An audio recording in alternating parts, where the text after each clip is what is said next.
বাচ্চাদের যে হাম হইতেছে, হাম টিকার টাকা, মানে এই টিকা যে কিনার টাকা, ভ্যাকসিন কিনার টাকা মায়েরে ধুইরা ইউনুসের স্বাস্থ্য উপদেষ্টা, ঠিক আছে, নূরজাহান বেগম বিশাল বহুতল বাড়ি বানাইতেছেন, একটা ভবন নির্মাণ করতেছেন আসলে আর কি।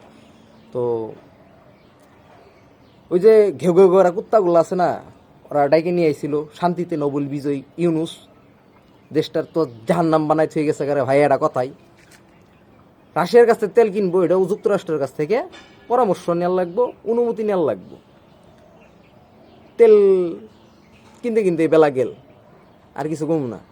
ইউনুসে যা কইরে দিয়ে গেছে আঙ্গুর বাংলাদেশটারে একদম হজম করে থয়ে গেছে। নিজের মনে করেন টেহাগুলা মাফ করছে, কোটি কোটি টাকা, কেস যেগুলো আছিল এগুলো মনে করেন মুকুব করে সেরে মনে করেন শান্তিতে, একদম শান্তি দিয়া বাংলাদেশের একদম তেল দিয়ে চলে গেছে, আর কোনো কিছু করে নাই গে।